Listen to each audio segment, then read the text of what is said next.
Shalom, selamat pagi. Mari kita mulai ibadah kita. Saya undang semuanya bangkit berdiri. Kita akan masuk dalam doa. Bapa dalam sorga, Allah Putra-Mu yang terkasih, Tuhan kami Yesus Kristus, kami mengucap syukur Tuhan untuk pagi hari ini. Terima kasih Tuhan Yesus buat pimpinan-Mu Tuhan, buat kasih-Mu yang begitu besar buat kami Tuhan. Kami mau naikkan pujian penyembahan kami Tuhan, ucapan syukur kami Tuhan, karena Engkau sudah baik dan sangat baik dalam hidup kami Tuhan. Terima kasih Tuhan untuk penyertaan dan pemeliharaan-Mu Tuhan. Biarlah Roh Kudus menyertai ibadah kami pada pagi hari ini Tuhan. Kiranya damai sejahtera-Mu Tuhan, sukacita-Mu Tuhan menyertai ibadah kami Tuhan. Terima kasih Tuhan, terima kasih. Di dalam nama Tuhan kami Yesus Kristus, kami berdoa dan mengucap syukur. Amin. Puji nama Tuhan, semua yang terkasih, Bapak Ibu Saudara, kita mengucap syukur ya bahwa kita bisa hadir pada hari ini. Itu semua karena anugerah Tuhan, karena kemurahan Tuhan kita bisa ada di tempat ini. Mari kita sama-sama memuji meninggikan nama Tuhan.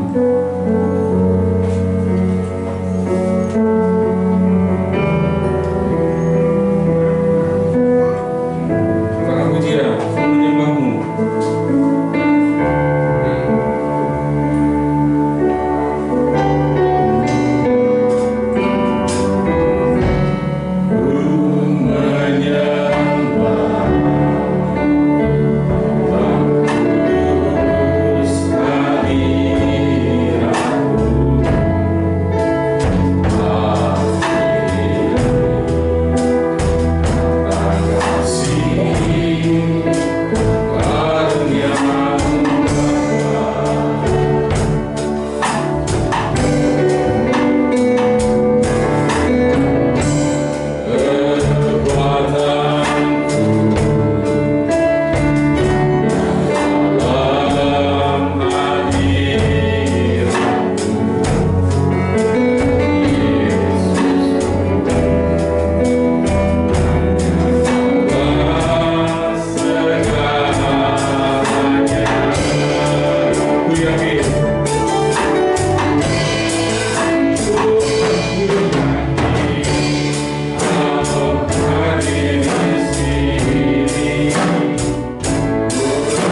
memuji Engkau Tuhan, di dalam nama Tuhan Yesus kami percaya. Haleluya.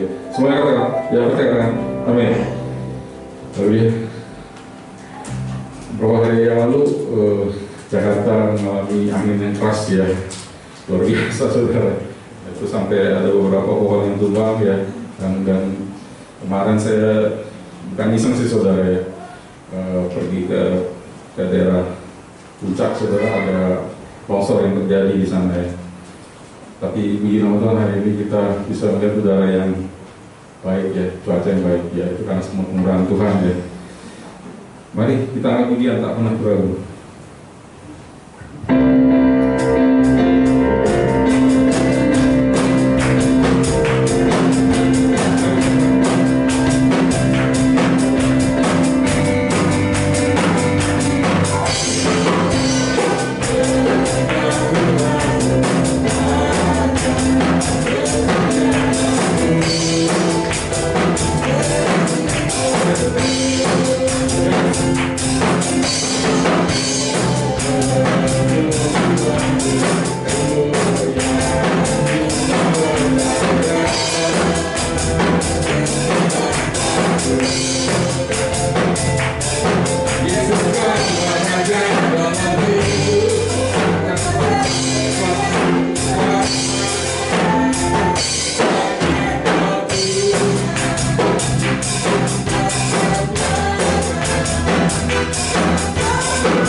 memerintah semua manusia di dunia ini ya Tuhan. Kita satu pujian, kita mau siapkan hati kita untuk mendengar firman Tuhan. Jangan pujian mereka Tuhan.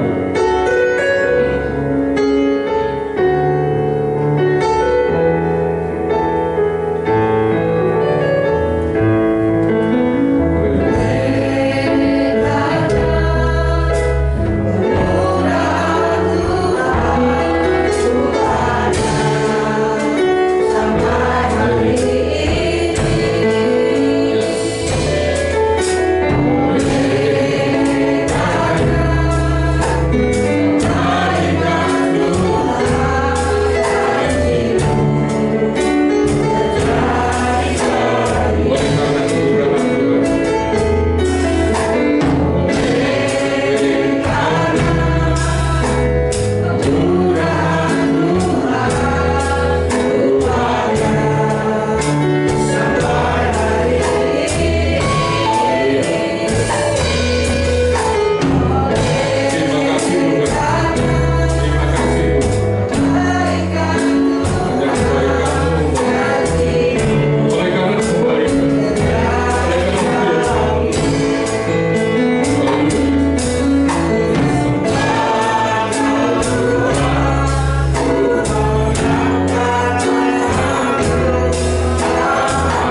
setiap kami yang hadir Tuhan, dan membuka hati kami, pendengaran kami Tuhan, untuk firman Tuhan ditaburkan Tuhan.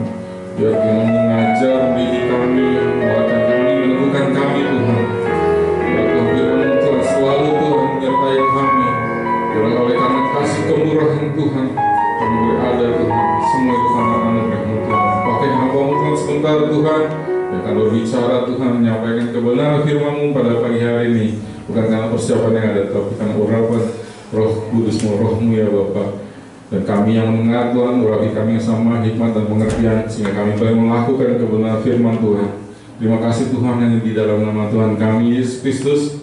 Kami percaya, semua yang percaya katakan amin. Saya persilakan waktu dan tempat.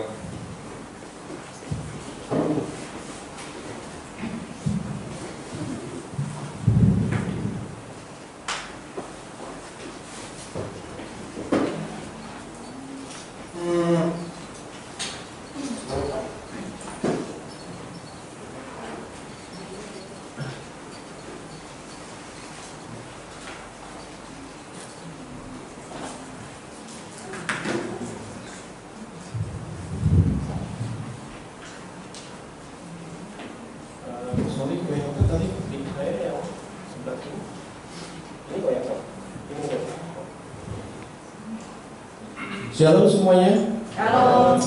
Puji Tuhan, kita bisa berkumpul lagi hari ini. Saya berdoa, selalu berdoa biar kita semua dalam keadaan sehat, selalu dalam lindungan Tuhan, dan berkat Tuhan yang berkelimpahan tidak pernah habis di dalam hidup kita. Nah saudara, hari ini kita akan langsung buka di Yeremia 17 ayat yang kelima.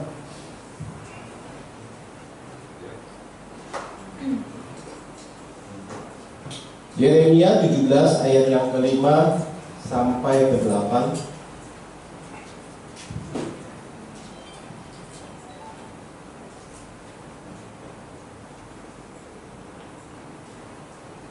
Oke, saya akan bacakan langsung. Demikian firman Tuhan, terkutuklah orang yang mengandalkan manusia, yang mengandalkan kekuatannya sendiri, dan yang hatinya menjauh daripada Tuhan.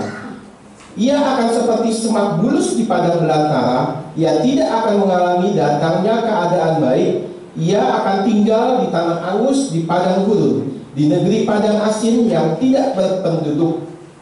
Nah saudara, sampai sini dulu. Ayat 5, ayat 6 bicara soal setiap kita terkadang hidup itu mengandalkan diri sendiri. Ya. Banyak orang yang terutama banyak uang itu mengandalkan kekayaannya, mengandalkan orang tuanya, ya, mengandalkan bosnya, mengandalkan orang-orang terdekat. Kalau kita punya masalah, kita buru-buru cari orang-orang terdekat. Mungkin cari orang tua kita atau siapa aja, atau anak kita yang udah tua-tua pasti cari anaknya, minta tolong gitu ya. Nah di sini tapi apa yang Tuhan katakan? Terkutuklah orang yang mengandalkan manusia, yang mengandalkan kekuatannya sendiri, dan yang hatinya menjauh daripada Tuhan. Ia akan seperti semak bulus di padang belantara. Ia tidak akan mengalami datangnya keadaan baik. Ia akan tinggal di tanah angus, di padang gurun, di negeri padang asin yang tidak berpenduduk. Seperti terasing sekali, ya. Terkadang ya memang di dalam kehidupan saya percaya setiap anak-anak Tuhan itu pasti bilang saya selalu percaya pada Tuhan, saya selalu mengandalkan Tuhan. Tapi dalam prakteknya apa? Benar gak? Ya, ketika kita bilang mengandalkan Tuhan, ketika kita berbisnis, kita bekerja, buka toko, kita selalu pasti berdoa. Ya. Tapi ketika satu ada masalah atau ketika kita harus memutuskan sebuah rencana, apa iya kita masih bisa menyerahkan semuanya ke Tuhan? Atau kita bayang mikir, oh kita penting berdoa. Berdoa itu penting. Kita harus berdoa sama Tuhan supaya apa? Supaya Tuhan lancarkan. Tapi soal ide, soal otak, semuanya tergantung saya. Kan saya sarjana S1, S2, S3, ya kan? Apa masih seperti itu? Jujur aja itu susah loh. Terkadang saya juga gitu, buka toko apa gitu ya, dulu setiap kali berdoa. Kalau pagi sebelum ini berdoa dulu. Tapi ketika ada satu ada satu proyek atau apa gitu ya, pasti kita langsung mikirnya pakai otak dulu. Karena apa? Karena kita terkadang berpikir Tuhan itu nggak sekolah. Kan yang kita nggak tulis loh Tuhan itu sekolah. Kita terkadang berpikir, kayaknya ilmu yang sudah saya punya itu udah lebih dari cukup. Buat apa? Buat kita memutuskan segala sesuatunya. Nah, tapi hari ini Alkitab berkata, Alkitab mengajar kita supaya kita benar-benar mengandalkan Tuhan. Apa yang terjadi kalau kita mengandalkan Tuhan? Kita lihat ayat 7. Nah, ini enak nih kalau ayat 7 dengannya. Kalau ayat 5 sampai 6 kayaknya kurang enak, ya kan? Nah, kalau ayat 7 dikatakan, saya ubah sedikit, diberkatilah seluruh jemaat gebis berkat Roh Kudus Bandangan Selatan yang mengandalkan Tuhan, yang menaruh harapannya pada Tuhan. Aminnya baru berapa persen ya? Nggak apa-apa, baru mulai ya, belum panas. Ia akan seperti pohon yang ditanam di tepi air, yang melambatkan akar-akarnya ke tepi batang air, dan yang tidak mengalami datangnya panas terik, yang daunnya tetap hijau, yang tidak khawatir dalam tahun kering, dan yang tidak berhenti menghasilkan buah. Sama-sama katakan, tidak berhenti menghasilkan buah. Tidak berhenti menghasilkan buah. Nah, saya waktu baca ini, gila, luar biasa. Tuhan kita yang luar biasa. Tuhan kita luar biasa. Ya, terkadang kita berpikir bahwa Tuhan itu memberkati ketika kita beriman, kita bersyukur. Waktu ada satu permasalahan, ya, saya bilang sama Eva, saya makin kagum sama Tuhan saya. Ketika saya lihat ada orang satu masalah, dia itu nggak bersyukur, dia nggak bersungut-sungut ngalamin sesuatu, tapi dia diberkati Tuhan luar biasa. Tiba-tiba dia bisa dapat suatu berkat yang dahsyat ajaib. Saya bilang, Eva, itu Tuhan kita. Segitu inginnya dia memberkati manusia. Walaupun terkadang ya kita nggak melakukan sesuatu yang baik, tetap Tuhan berkati. Karena apa? Kembali lagi itu ayat unduran saya, Ulangan 8 ayat 18, itu Tuhan sampai bersumpah, ya, sampai bersumpah ingin memberkati manusia, keturunan Abraham, Ishak dan Yakub. Saudara dan saya keturunan Abraham, Ishak dan Yakub. Amin. Nah, karena itu kita punya satu perjanjian, hidup kita pasti berkati. Nah, itu yang selalu saya ingat dalam benak saya. Saya selalu tanamkan ke anak-anak saya, kita semua diberkati. Karena ada satu perjanjian antara Allah dan Abraham, dan karena kita adalah keturunan Abraham, oleh darah Yesus yang kita terima setiap, kalau di sini setiap bulan, ya. Kalau saya di rumah akhir-akhir ini 2 atau 3 hari sekali kita berjamaah kudus untuk menjaga kita, karena saya percaya darah Yesus bentengi kita, benteng darah Yesus sucikan kita semua. Nah, saudara, kembali lagi di sini dikatakan tidak mengalami tahun yang kering, tidak pernah berhenti menghasilkan buah. Modalnya apa? Mengandalkan Tuhan. Memang dalam hidup, kalau saudara lihat perhatian beberapa minggu terakhir khotbah-khotbah hamba Tuhan di sini, dalam hidup yang khotbah saya di youth, saya juga mengajarkan anak-anak memberi, ya. Dalam hidup itu memberi. Kemarin Ciana, hidup itu harus beriman. Selain beriman, bekerja. Ya, kita harus beriman, kita harus bekerja, kita harus memberi dalam arti menabur, supaya apa? Supaya ada tuayan. Nah, selain itu kita harus bersyukur. Khotbah terakhir saya bilang bersyukur untuk mendapatkan perjanjian itu. Nah, sekarang ya boleh dikatakan tambah lagi, kita harus mengandalkan Tuhan di dalam segala sesuatu. Yang ketika kita mengandalkan Tuhan, ayat 7 saya ulangi lagi, diberkatilah jemaat gebis berkat Roh Kudus Bandangan Selatan yang mengandalkan Tuhan, yang menaruh harapannya pada Tuhan. Karena apa?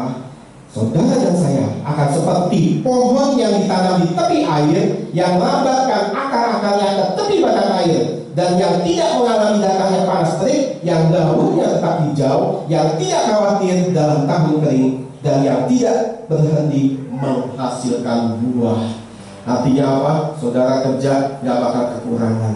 gajinya seberapapun, itu terus akan continue. Saudara waktu menikah, saudara waktu belum punya anak, jangan takut. Berhenti menghasilkan buah, anak juga sama.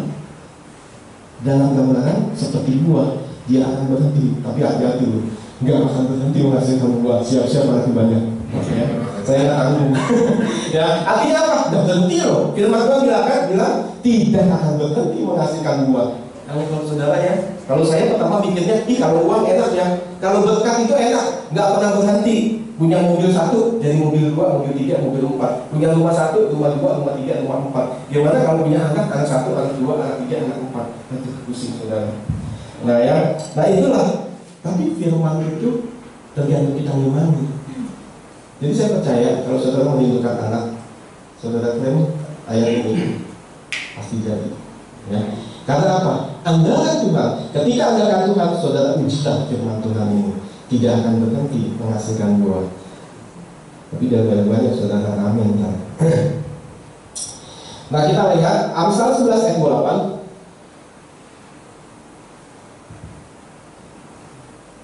Ternyata ayatnya kalau pakai double gitu, gambarnya berbayang. Siapa mempercayakan diri kepada kekayaannya akan jatuh. Nah, jadi kalau orang-orang saudara yang merasa sudah punya uang cukup banyak, ketika kita mulai mau mengandalkan kekayaan kita, apa yang firman Tuhan katakan?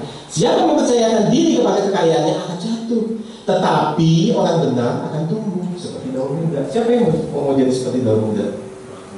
Wah, seperti daun muda akan tumbuh terus dan bertumbuh dan beraktivitas, dan firman Tuhan bilang tidak akan berhenti berbuah.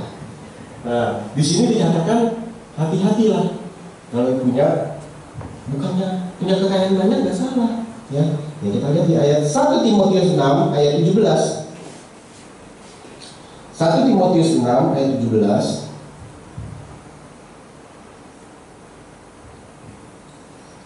Peringatkanlah kepada orang-orang kaya di dunia ini. Wah, ya. Terkadang kalau orang bilang tuh firman Tuhan, terkadangnya orang kalau dulu ya, saya kalau lagi masih belum ngerti, kayaknya Tuhan nggak terlalu suka sama orang kaya, saya bilang. Ya. Terkadang firman-firman Tuhan kayaknya menyudutkan orang kaya, tapi jangan salah loh. Suatu saat saya dapat pewahyuan, saudara saya kasih tahu. Peringatkanlah kepada orang-orang kaya di dunia ini agar mereka jangan tinggi hati dan jangan berharap pada sesuatu yang tak tentu seperti kekayaan, melainkan pada Allah yang dalam kekayaannya memberikan kepada kita segala sesuatu yang dinikmati. Nah terkadang orang bilang tuh, kalau orang kaya nggak pernah disebut orang kaya itu dosa. Ada nggak orang kaya itu dosa? Bukan. Di sini orang kaya yang salah apanya?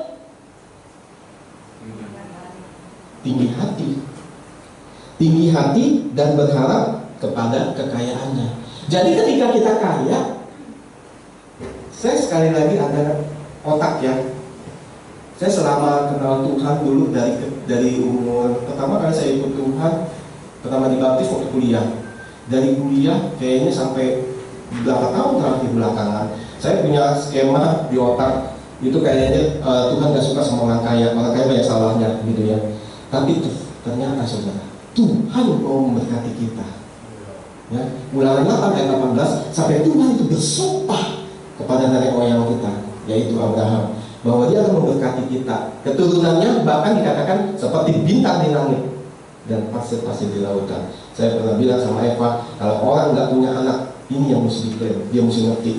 Bilang sama Tuhan, Tuhan, saya akan genapi firman Tuhan, pakai saya untuk genapi firman Tuhan. Keturunan saya punya seperti bintang di langit. Sekarang bagaimana saya bisa punya keturunan seperti bintang di langit kalau satu aja nggak punya? Ya kan? Nah itulah. Terus ya kalau punya rumah, punya apa, ada ayat-ayatnya yang harus kita klaim, pasti dapat, gitu ya. Nah di sini katakan sekali lagi, yang kaya itu gak salah. Kalau orang bilang, tuh dengerin orang kaya, firman Tuhan bilang orang kaya ya, kalau kaya itu tinggi hati, tapi yang gak kaya tinggi sombong juga banyak. Nah itu gimana caranya?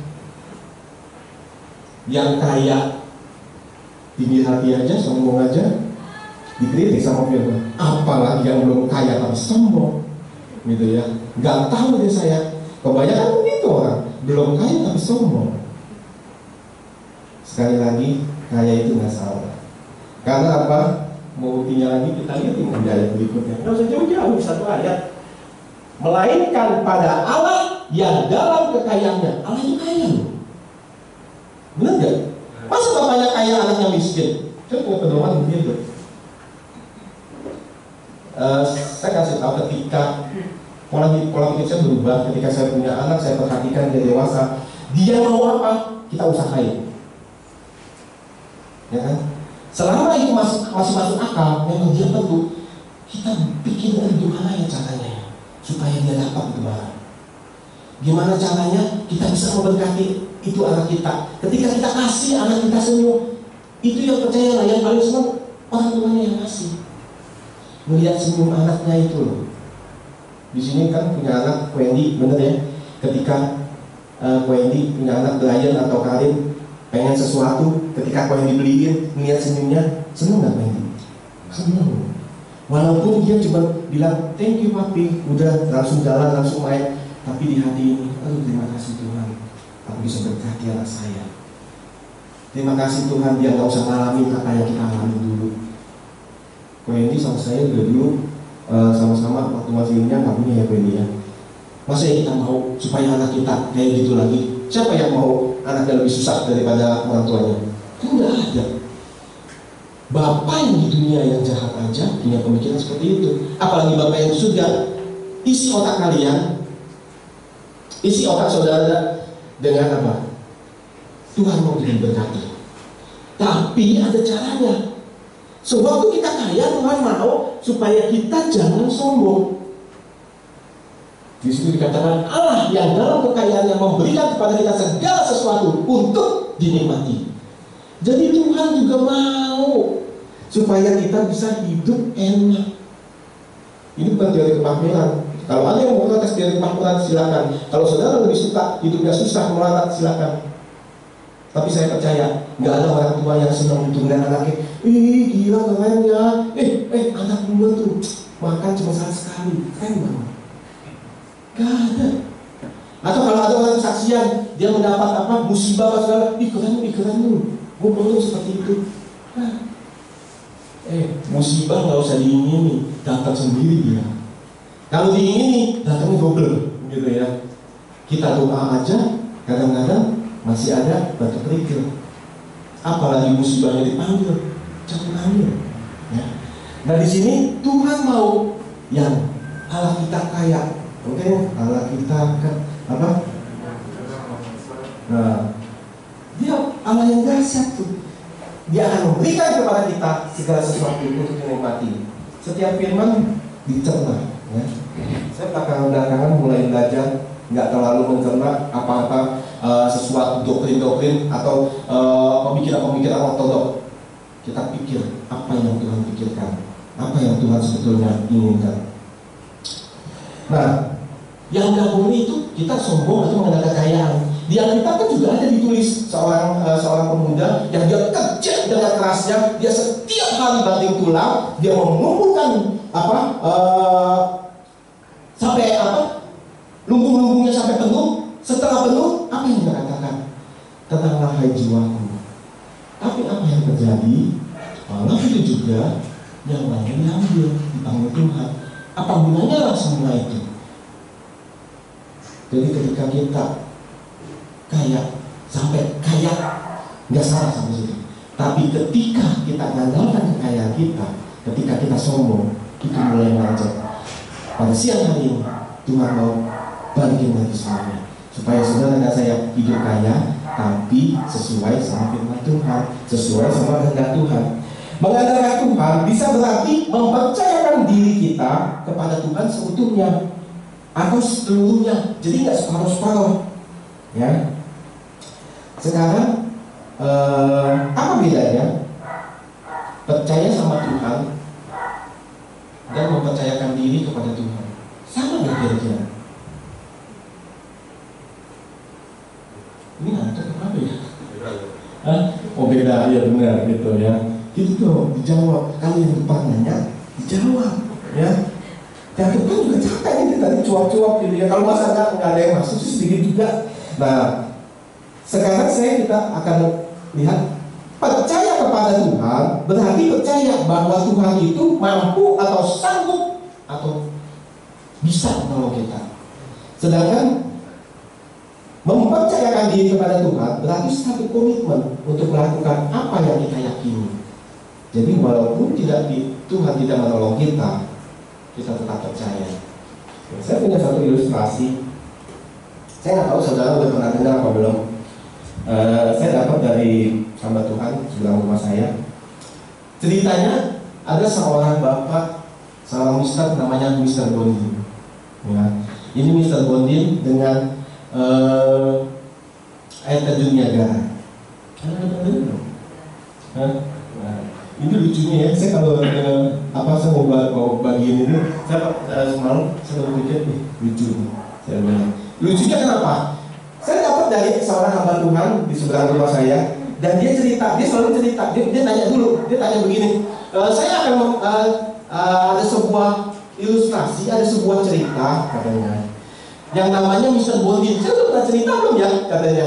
Dia tanya orang, udah pernah cerita belum ya? Dan lucunya semua pada bilang, termasuk tuh istri saya, belum pak, belum katanya. Jemaatnya selalu pada bilang, belum pak, belum. Oh belum, kalau itu saya cerita. Dalam hati saya, perasaan gue kenal dia aja udah 2 kali dengan dia cerita itu, gitu ya. Tapi dia cerita lagi, jemaatnya iseng. Belum pak, belum. Oh iya, kalau gitu saya cerita. Nah, ada seorang Mister Bondin, dia adalah seorang akrobatik. Dia akan melakukan sebuah akrobat di puncak air terjun Niagara. Ya, saudara jangan ikutin. Ya.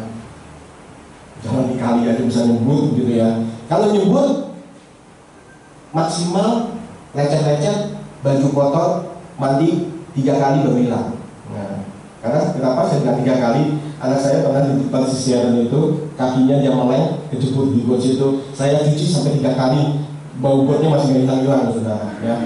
Nah itu saya bilang kalau saudara kejebur ke kali 3 kali aja belum hilang baunya. Nah ini di air terjun Niagara itu dekat banget sama Tuhan. Kalau nggak percaya, saudara jalan, itu dekat dia sama Tuhan. Begitu jatuh, ketemu Tuhan lama, gitu ya. Nah ceritanya ada satu seling itu kayak tali dari ujung timur ke ujung barat.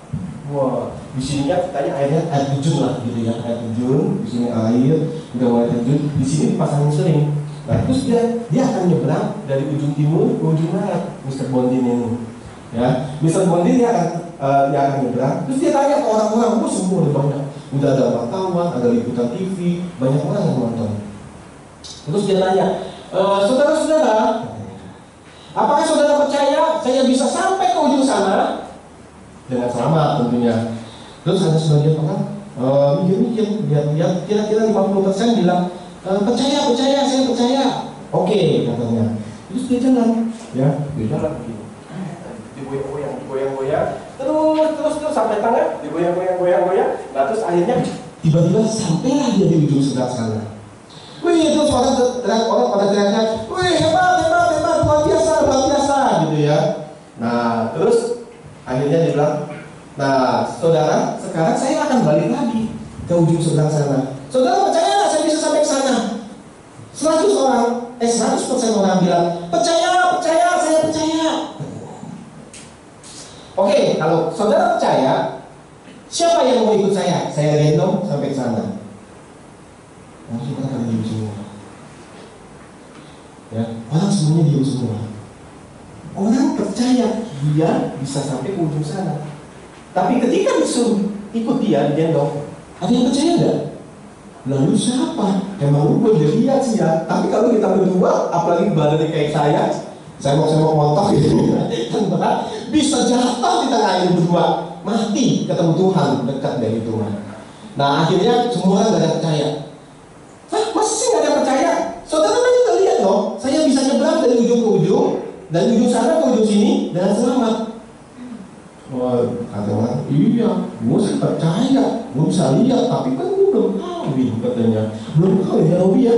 Orang udah tahun depan mau nikah katanya disuruh nyebrang jaga. Kalau nyebrang gimana ntar? Bukan sekedar kotor mandi 3 kali gitu mah, dekat sama Tuhan gitu. Nah terus akhirnya tiba-tiba di ujung ya, saya percaya, saya mau ikut. Anak kecil, orang semua kaget, ih siapa ini anak? Berani-beraninya. Kata wah ini pasti habis putus sama pacar katanya. Akhirnya orang maju, dia naik ke atas. Singkat cerita, nyampe nggak sampai sebelah? Nyampe. Dia sampai sebelah dengan selamat. Langsung orang tepuk tangannya sampai lebih meriah lagi. Luar biasa katanya. Hebat. Akhirnya setelah anak itu turun, wawancara lah semuanya wartawan sama televisi. Ditanyain, Dek, kok kamu berani? Kok kamu mau sih ikut? Iya, lah itu kan bapak saya katanya. Setiap hari saya udah liatin dia naik ke atas tiang listrik dari ujung ke ujung gang, dari ujung ke ujung gang. Itu udah makan dia setiap hari katanya. Jadi saya percayakan diri saya untuk ikut sama bapak saya sampai seberang. Sampai di sini ngerti nggak? Bedanya percaya sama mempercayakan. Percaya kepada Tuhan berarti kita percaya bahwa Yesus Tuhan kita sanggup melakukan perkara-perkara besar. Tapi ketika kita mempercayakan diri kita, berarti kita ikut apa kata Yesus, walaupun itu banyak. Tapi percayalah, Tuhan kita Tuhan yang baik. Tidak ada rancangannya kecelakaan. Rancangannya adalah damai sejahtera dan semuanya baik buat saudara dan saya. Amin. Semangat tuh. Amin. Itu belum disuruh ikut naik dari nyebrang dari ujung ke ujung loh ya. Percaya aminnya baru sedikit. Apalagi kalau disuruh, gak ada yang berani. Nah, itu sebuah cerita dari seorang hamba Tuhan di sebelah rumah saya. Saya udah dengar dia 2 kali, tapi jemaatnya tetap aja bilang, belum Pak, belum, yang mana ya Pak, termasuk istri saya. Saya bilang, saya begitu deh. Saya bilang, gue baru kenal dia aja, gue didengar dia 2 kali. Apalagi lu semua pada jemaatnya udah tahunan, saya bilang gitu ya. Tapi bisa menjadi orang pada semua. Nah, selanjutnya, kenapa anak-anak Tuhan kalau kita lihat pada prakteknya, pada kenyataannya sering banget jatuh bangun, sering banget ada yang gagal, ada yang gak berhasil, yang kayak jadi bangkrut. Salah satu faktornya adalah dia percaya kepada Tuhan, tapi nggak mempercayakan hidupnya kepada Tuhan. Makanya Tuhan hari ini mau ini yang mudah. Makanya saya bukannya mutlak 100% dulu saudara. Ini pilihan, karena saya juga dalam proses, gitu ya. Saya kasih tahu, nggak ada yang bisa dengan mudah mempercayakan 100% hidupnya ke Tuhan. Seringkali kita lihat mujizat dalam hidup kita. Seringkali kita lihat orang sembuh, didoakan. Tapi seringkali waktu kita sakit, kita doa nggak sembuh, kita nggak sabar, kita nggak percaya lagi sama Tuhan. Itu yang buat Tuhan sakit. Tuhan bilang, kenapa kamu gak mempercayakan hidupmu pada aku? Nah itulah saudara, itu namanya manusia masih dalam proses. Saya mau kasih tahu hari ini, walaupun bisnis saudara dan saya belum rame, walaupun pekerjaan saudara masih belum jelas bagaimana di tahun ke depan, walaupun jodoh saudara masih belum jelas, belum kelihatan, batang hidupnya belum kelihatan Tuhan, tapi percaya saja, Tuhan masih menolong saudara dan saya. Ketika kita percaya, only live, kata Pastor Paul. Ketika kita percaya sama Tuhan, itu luar biasa. Ya, beda rasanya. Ini ya, contoh paling gampang. Ketika saya punya anak, ketika Bapak Gembala, Koendi punya anak, ya. Terus Brian ada sesuatu barang yang rusak, atau dia harus ganti beli gitu. Tapi ketika dia nggak percaya lagi kok yang bisa melakukan itu, sakit nggak ini? Sakit lagi. Ya. Anak saya, ya, kalau mainannya rusak, kalau yang berat-berat, dia telepon opanya, telepon papa saya. Opa, misalnya saya mainannya rusak, Ya udah, suruh papi gitu. Kalau yang ini papi nggak bisa, opa. Padahal dia belum coba. Ya. Dia belum coba suruh saya begitu dengar sakit ya. Gila, anak gak percaya sama gua gitu ya. Itu anak gak percaya saya bisa betulin itu mainan. Akhirnya saya kutak-atik, dan saya nggak bisa gitu ya. Tapi Tuhan kita sanggup. Bilang gini caranya, Allah itu sanggup. Nah ya, ketika saudara nggak percaya sama Tuhan itu sakit tuh. Dia lihat, anak gua nggak percaya sama gua. Kalau saya sih udahlah cuekin aja gitu. Itu rasanya. Ya. Pengalaman hidup ketika saudara punya anak itu real banget. Tuhan sama kita. Ya, bapak sama anak. Ketika anak kita udah mulai percaya, ketika ada mainan yang kecil, dia datang, pipi betulin pi. Nanti senang, dia nggak suruh tetangga. Malunya bukan main, bukan suruh tetangganya yang betulin. Om, bisa betulin mainan nggak om? Kan papi kamu ada, tapi mana bisa om? Nah, malunya bukan main. Ya, kalau memang nggak bisa, tapi kalau bisa, tapi dia suruh orang, kok anak kita nggak percaya sama kita? Begitu juga dengan Tuhan kita. Percayakan hidup saudara percaya sama Tuhan. Ini nggak susah, ini nggak mudah, tapi percayalah, itu butuh proses. Ya, apa tanda orang yang mempercayakan hidupnya sama Tuhan? Hidupnya tenang. Yesaya 30 ayat 15. Ketika kita bisa mempercayakan hidup kita sama Tuhan, maka hidup kita akan tenang.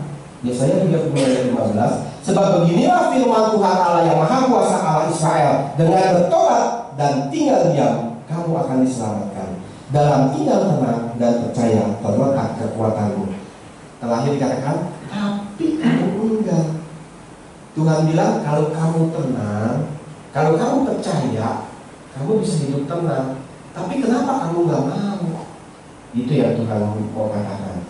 Nah sekarang singkat cerita, biar nggak kelamaan. Kalau kita percaya, kita mempercayakan hidup kita sama Tuhan. Kira-kira ada ujiannya nggak? Ujiannya ada sekarang. Ya, ujiannya ada. Ujiannya di mana? Apa namanya ujiannya?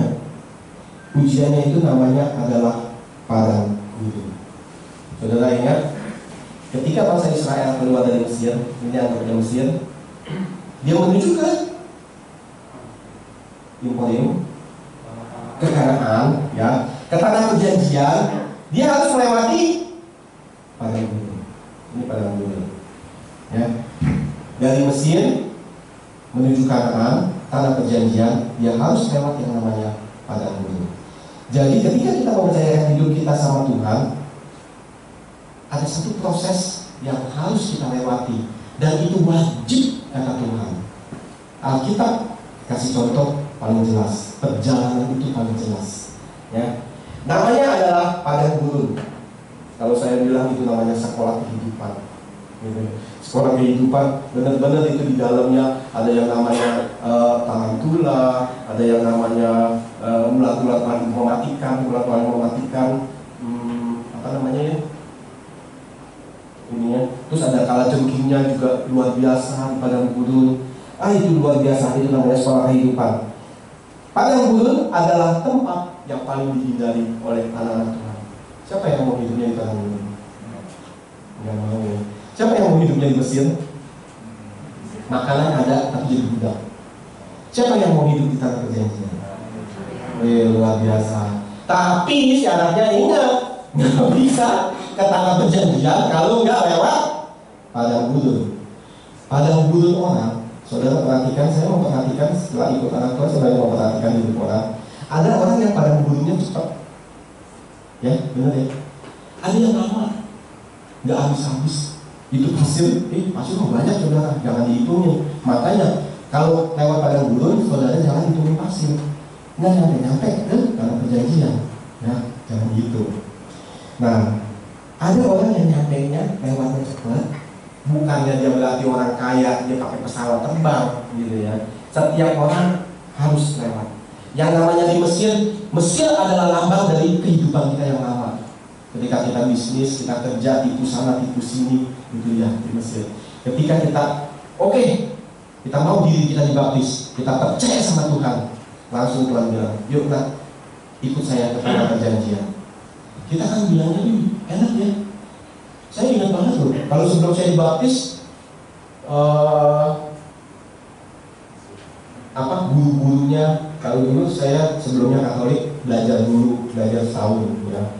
Untuk belajar itu tuh saya akhirnya kurang cukup, saya belajar lagi untuk tingkat berikutnya. Itu untuk 3 bulan di Indianya sama kardinal. Nah, setelah itu masih cukup gak? Enggak juga. Nah, itu kita belajar, itu kita proses. Jadi waktu kita belajar, waktu kita ikut Tuhan, Tuhan bilang, yuk nak, waktu kita dibaptis, kamu ikut saya ke tanah perjanjian. Senang banget ya.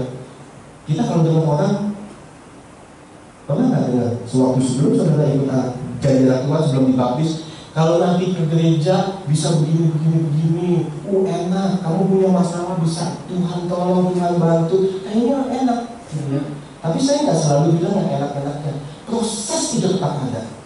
Karena apa? Saya ngalamin. Begitu saya ikut, saya rajin ke gereja, salahnya banyak ya. Saya bilang ya, ternyata nggak segampang itu loh. Nggak seperti yang di iklan. Saya bilang iklannya bagus, gitu ya. Saya sering dengerin, kalau kamu ke gereja, nanti Tuhan pulihkan. Saya cuma tahu satu, ketika saya percaya Yesus, terima Yesus, keselamatan. Itu yang paling pertama. Karena apa? Itu yang paling Tuhan janjikan. Selain yang lainnya ada proses. Ketika kita mau sangat diberkati, kita harus kerja, harus nganggur, harus bersyukur. Ini harus mengandalkan Tuhan. Nah, ketika kita mau ke tanah perjanjian, harus yang namanya memang padang gurun. Nah, sini siapa? Jujur aja, yang pernah ngalamin padang gurun. Ya, cuma saya. Yang lain nggak ada. Saya jujur. Untuk saya ngaku. Saya pernah ngalamin. Sekarang pertanyaan saya bingung, ya. Ini yang nggak angkat tangan, udah lewat dari padang gurun, apa masih Mesir? Coba saya tanya lagi sekali lagi. Siapa jujur yang pernah ngalamin atau sekarang masih ada di padang gurun? Nah, mbak kan? Nah, Tuhan mau anak yang jujur. Ketika kita firman Tuhan, ketika kita angkat tangan Tuhan, turun tangan. Saya nggak tahu kalau yang angkat tangannya. Saya angkat tangan Tuhan.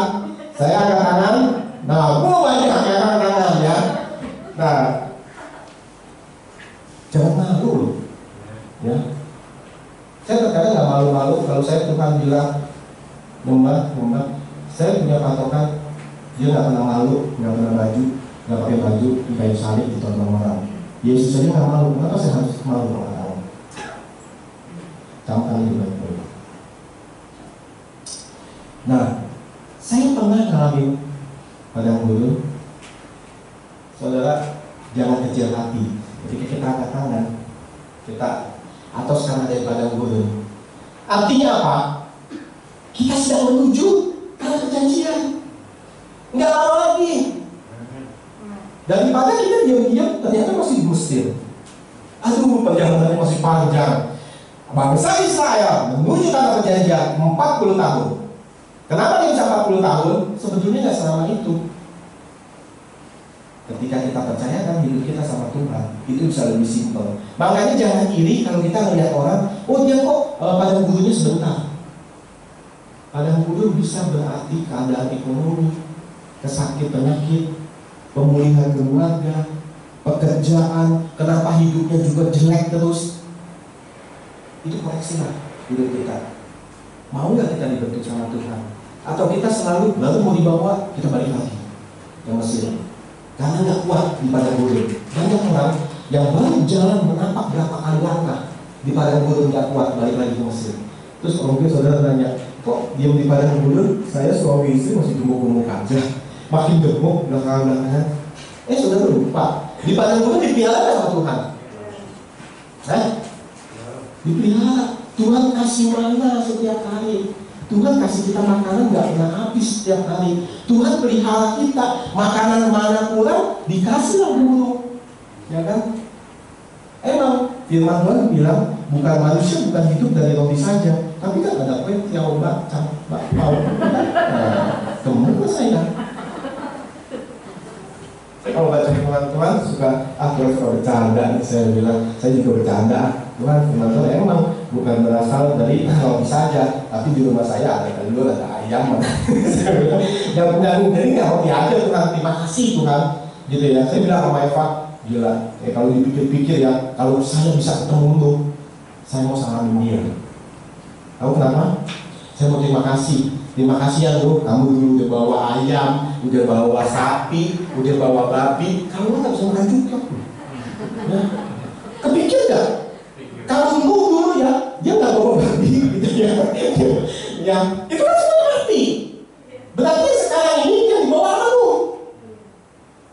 Lu tuh dulu bawa babi, sapi, ayam, gitu ya. Coba kalau dia bawa sayur-sayuran terus, itu saya nggak makan. Ya, dia nggak beli sayur.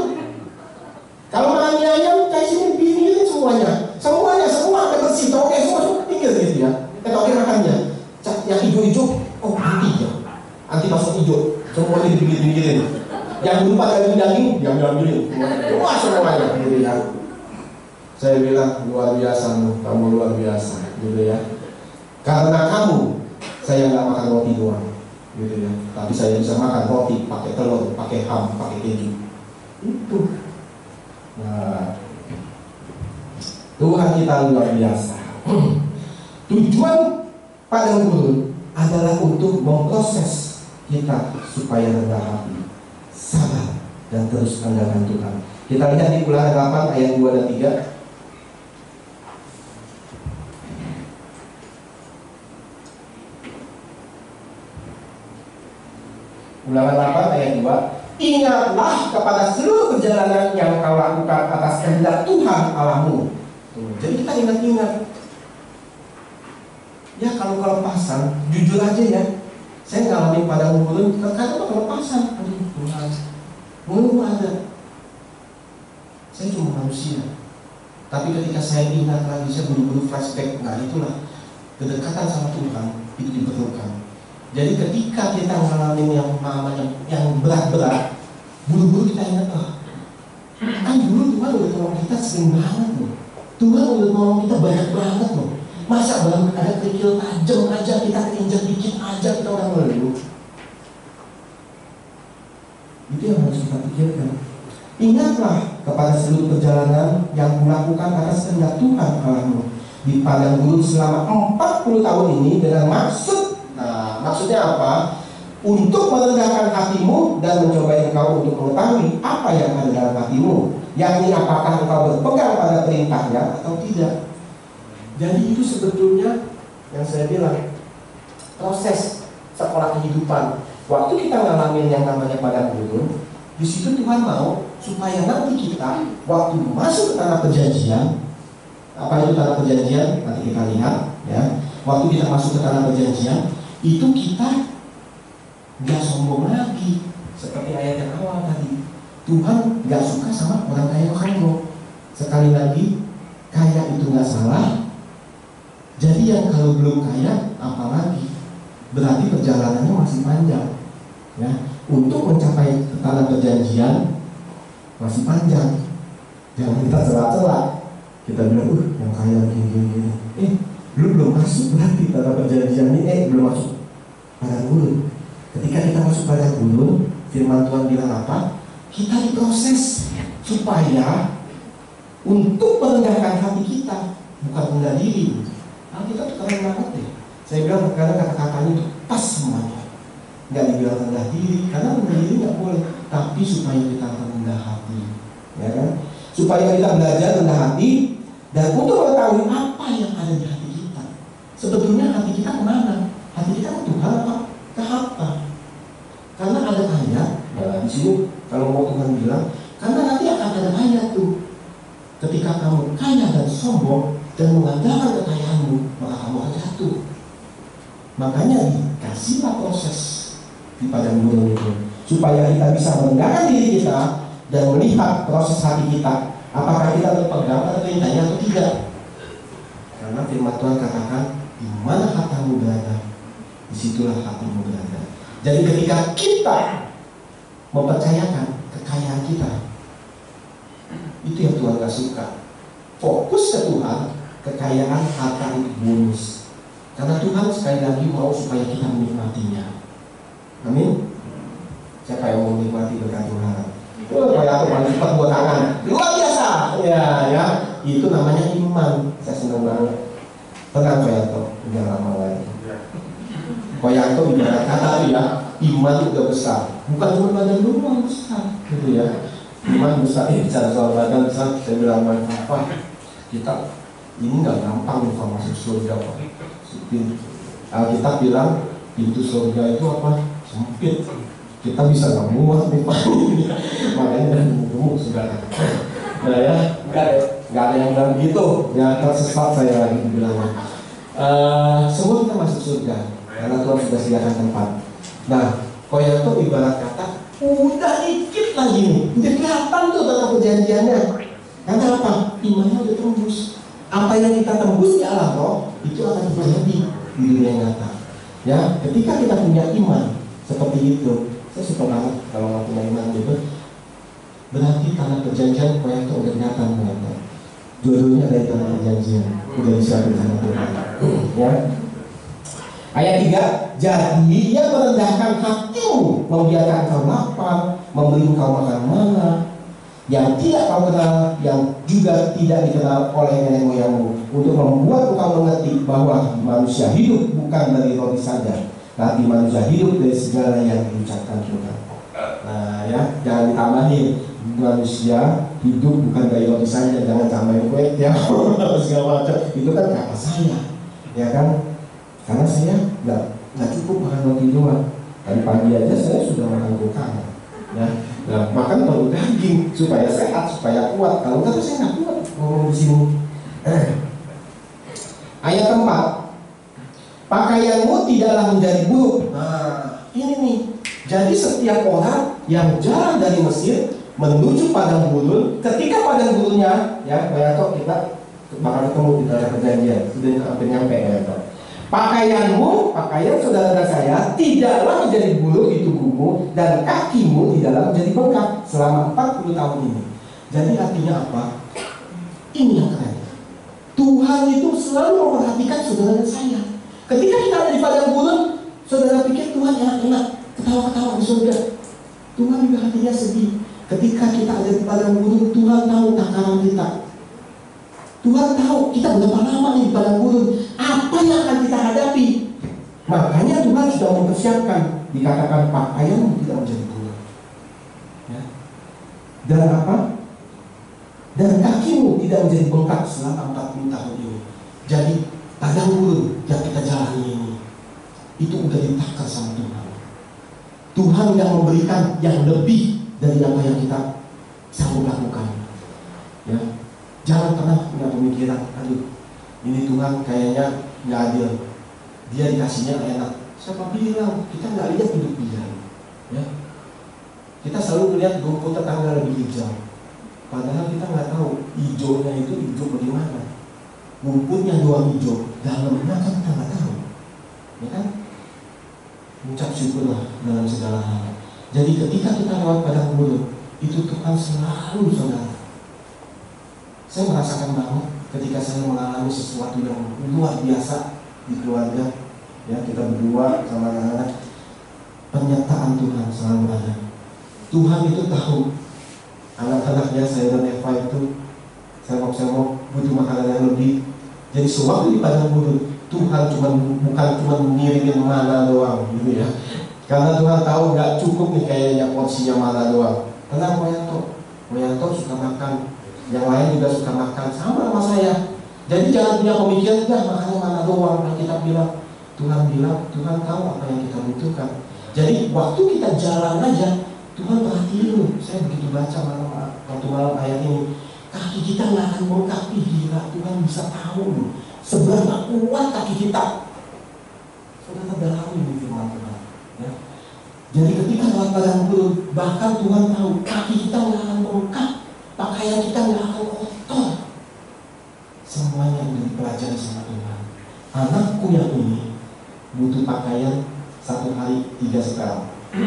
Kalau saya butuh pakaian kira-kira 1 hari baju 3 kaos. Saya keringetan tukar, ya.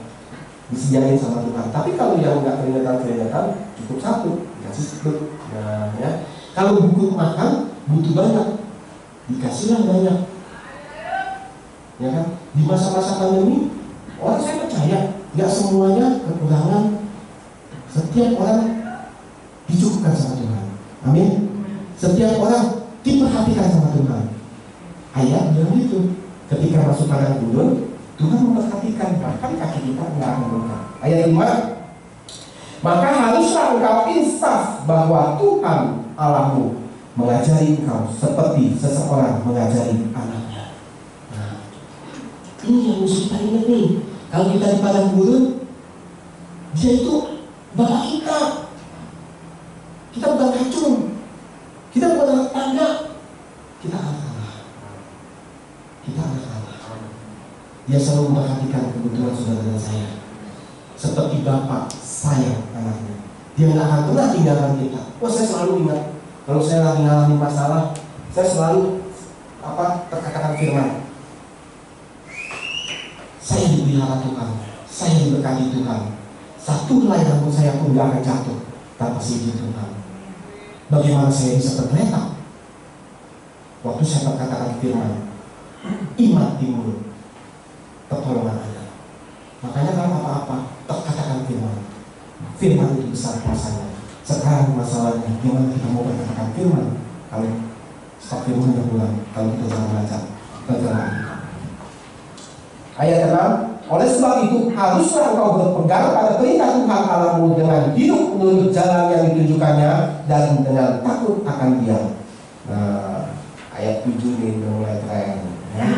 Sebab Tuhan Allahmu membawa saudara dan saya masuk ke dalam negeri yang baik. Nah, amin. Nggak mau dibawa masuk. Ulang. Mungkin saudara lagi terpesona lihat gabungan saya. Sebab Tuhan Allahmu membawa engkau masuk ke dalam negeri yang baik. Nah, suatu negeri dengan sungai, mata air, dan danau yang keluar dari lembah-lembah dan gunung-gunung. Suatu negeri dengan gandum dan zelaya, dengan pohon anggur, pohon ara, dan pohon delimanya. Suatu negeri dengan pohon zaitun dan madunya. Suatu negeri di mana engkau akan makan roti dengan tidak usah berhemat. Nah, ya, di mana engkau tidak akan kekurangan apapun. Firman Tuhan bilang apapun, ya. Suatu negeri yang batunya mengandung besi, batunya aja mengandung besi, dan dari gunungnya akan kau gali tembaga, dan engkau akan makan dan akan kenyang. Maka engkau akan memuji Tuhan Allahmu karena negeri yang baik yang diberikannya kepadamu.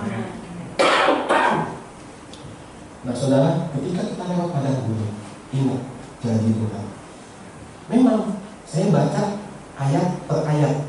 Aduh, kalau lewat padang gurun kayaknya susah, nggak enak, berat. Emang, karena kita belum nyampe, belum lihat padang gurun. Semua kita, apalagi kalau baru mulai keluar ya dari Mesir. Padang gurun jauh aja, sejauh mata memandang pasir semua. Kecuali kita yang kayak kelihatan ya, kalau berjanjian. Nah, amin, luar biasa. Nah, ketika kita masuk dalam perjanjian, itu benar-benar tuh. Ya, sebetulnya saya bilang Indonesia itu tanah perjanjian. Ya, saya waktu kecil ingat banget tuh, ada lagunya Gus bukan lautan hanya kolam susu. Ya kan? Ternyata itu laut kekayaan yang luar biasa. Sampai ada orang yang dicopok gara-gara benur. Kamu benur? Benih lobster? Ya kan? Karena begitu dijual, itu bisa ratusan miliar. Belum lagi kemarin hari Jumat saya bilang, belum lagi ikan Napoleon. Siapa di sini sudah memancing ya? Pernah mancing ikan Napoleon, Pak? Belum pernah ya? Itu susah ikannya, Pak. Ya. Karena di Indonesia cuma ada beberapa perusahaan penangkapan ikan yang dikasih izin untuk tangkap ikan Napoleon. Itu ikan sangat langka dan sangat mahal.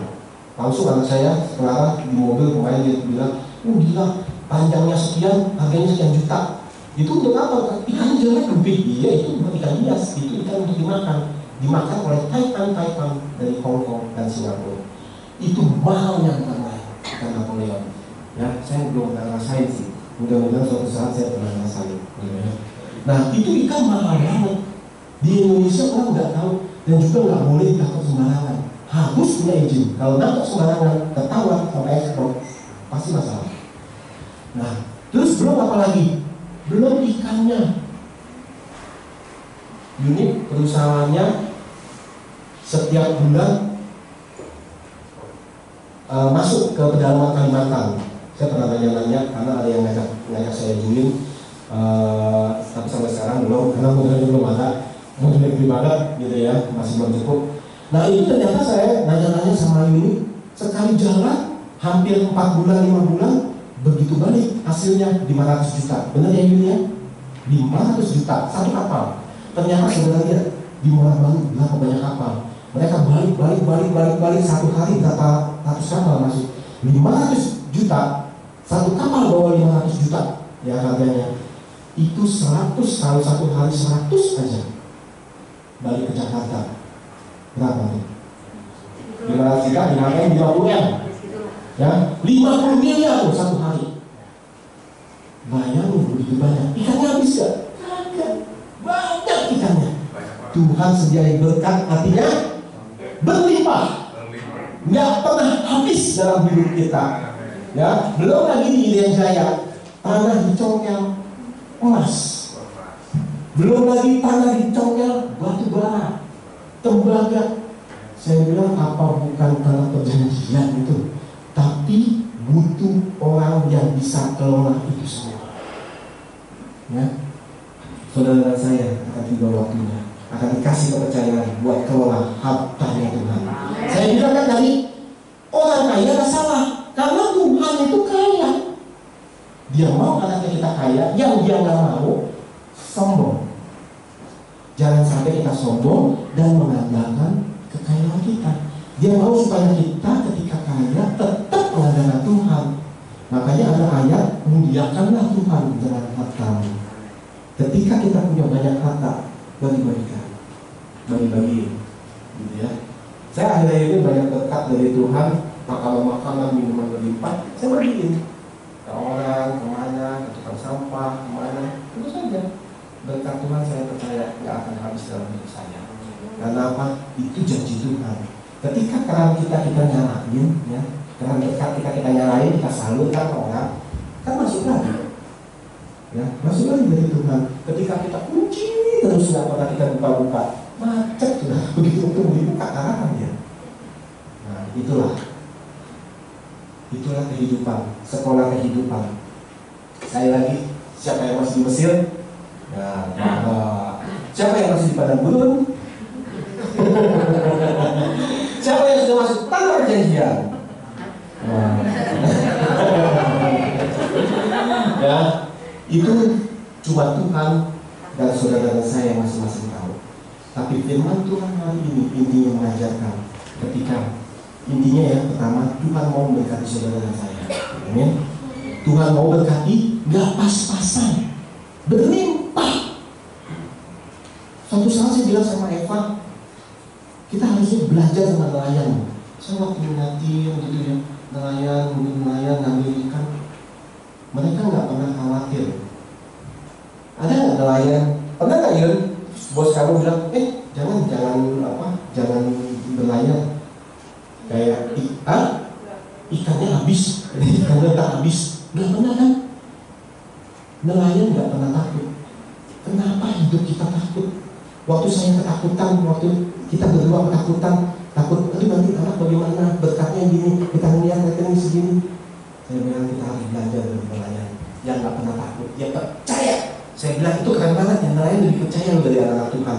Dia setiap hari dia siapkan semua jalan-jalannya, semua makanannya. Nah ternyata modal juga gede saudara, untuk berlayar itu butuh, saya tanya unit sekitar hampir 200 juta bawanya. Ya saya udah kasih lihat dia kapal apa yang rencana mau dibeli. Nah itu ternyata kapalnya 100 juta total dibetulin, mau berapa ya? 1 M, hampir 1 M. Saya bilang, itu duit semua berapa ya? Saya bilang, saya periksa ember saya ada berapa ember di rumah ya, ternyata belum cukup gitu ya. Nah itu ternyata buat dia berharap bahwa uang kita. Nah makanya itu terus kamu kaya ini. Itu dia punya berapa kata, tapi dia nggak pernah takut, nggak pernah bilang sama lain-lainnya, hari ini nggak usah, sebulan ini Pak, ikannya habis, ikannya lagi puasa, enggak, jalan tiap hari, masuk, begitu masih ada di perairan, 1 minggu lagi sampai ke Muara Baru, bos udah calling-callingan, bos seminggu lagi mau datang di Jakarta, siap-siap, packaging udah siap untuk langsung dibawa diekspor. Begitu ini besok-besokan jalan lagi. Kenapa hidup sebenarnya saya takut? Kenapa kita lebih takut daripada nelayan? Nelayan setiap hari ambil ikan nggak pernah habis, ya kan? Itulah kehidupan. Kata firman Tuhan, jangan takut. Alkitab mencatat 360 kali. Alkitab mencatat jangan takut. Karena apa? Karena Tuhan tahu setiap harinya manusia itu takut. Jangan takut, jangan khawatir. Serahkan hidup kita sama Tuhan. Maka Tuhan akan bawa saudara dan saya menuju padang gurun sampai ke tanah perjanjian. Tenang, Tuhan Tuhan dasar. Map sekali-sekali bisa dasar, bisa bawa muter-muter. Tapi perjalanan Tuhan pasti sampai ke tempat tujuan, yaitu tanah perjanjian. Amin. Mungkin kita minta kepala. Terima kasih Tuhan buat firman-Mu ya Tuhan. Firman-Mu mengajarkan kami ya Tuhan, bahwa kami adalah orang yang diberkati. Engkau mau kami semua hidup dalam kelimpahan ya Tuhan. Tapi satu pesan hari ini ya Tuhan, supaya kami hidup menjauhkan diri dari kesombongan, menjauhkan diri dari mempercayakan diri kepada harta kekayaan. Biarlah hidup kami ya Tuhan selalu mengandalkan Kau ya Tuhan. Ajar kami ya Tuhan, di dalam Kudus pimpin hidup kami. Walaupun kami sudah di tanah perjanjian, kami tetap percaya, kami tetap mengandalkan Kau dalam hidup kami ya Tuhan. Sehingga hidup kami akan selalu diberkati, sehingga menjadi berkat buat banyak orang ya Tuhan. Terima kasih Tuhan. Di dalam nama Yesus kami berdoa dan mengucap syukur. Sama-sama yang sudah diberkati, katakan amin.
kasih Roh Kudus, terima kasih buat segala kebaikan-Mu.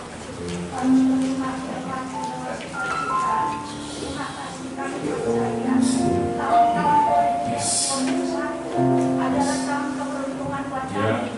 Orang boleh bilang tahun resesi, tahun inflasi, tapi kami percaya kami akan resepsi setiap hari. Amin. Terima kasih Tuhan, kami Tuhan, impossible is nothing. Terima kasih Tuhan, kita kami akan memberi Tuhan berkati anak-anak yang memberi maupun yang tidak memberi berkati anak-anak yang membawa pundi-pundi. Kami percaya ya Tuhan, hanya di dalam nama Tuhan Yesus kami berdoa. Haleluya. Amin. Aku dilakukan.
persembahan ya Pak Bu, boleh nanti kasih lihat mungkin di bawah ini ya. Ada nanti ya, ada libur ya, gitu ya.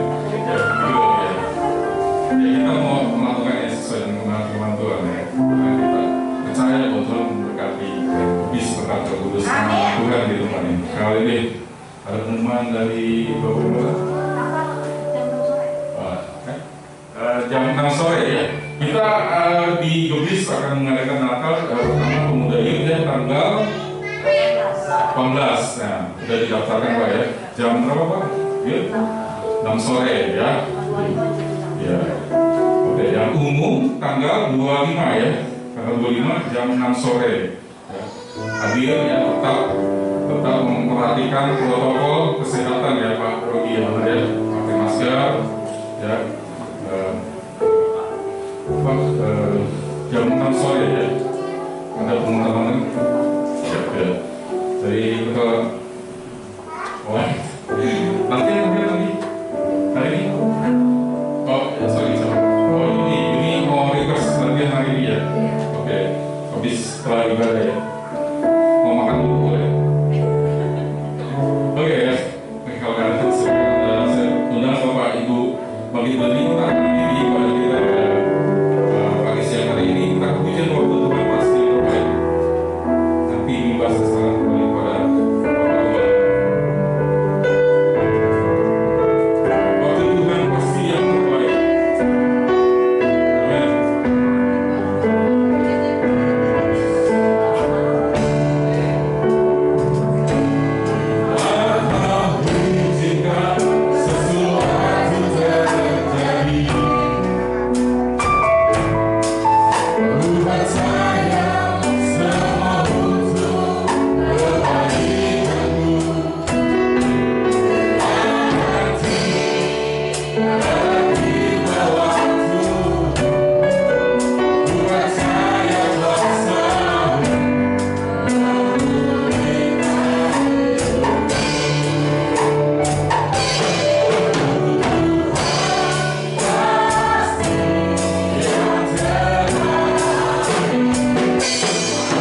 pandemi ini Tuhan, Tuhan lindungi semua anak Tuhan, dari yang kecil sampai yang lansia Tuhan. Tuhan berikan semuanya kesehatan yang baik, panjang umur, Tuhan jauhkan semuanya dari virus COVID-19 ya Tuhan. Terima kasih Tuhan, terima kasih. Dan sebentar kami akan berpisah satu sama lainnya Tuhan. Kiranya yang jauh dan dekat Tuhan lindungi, kuasa Tuhan menyertai anak-anak Tuhan. Tuhan juga berkati semua anak Tuhan yang menyaksikan ibadah ini lewat YouTube Tuhan, dimanapun mereka berada. Tuhan sertai, Tuhan lindungi, Tuhan berkati hidupnya Tuhan. Terima kasih Tuhan, terima kasih. Mari kita angkat tangan, kita terima berkat dari Tuhan. Tuhan memberkati engkau dan melindungi engkau. Tuhan menyertai engkau dengan wajahnya dan memberi engkau kasih karunia. Tuhan menghadapkan wajahnya kepadamu dan memberi engkau damai sejahtera. Saudara Tuhan, pulanglah dan terimalah berkat ini di dalam nama Bapa, Putra, Kudus, dalam nama Tuhan kita Yesus Kristus. Saudara katakan, amin.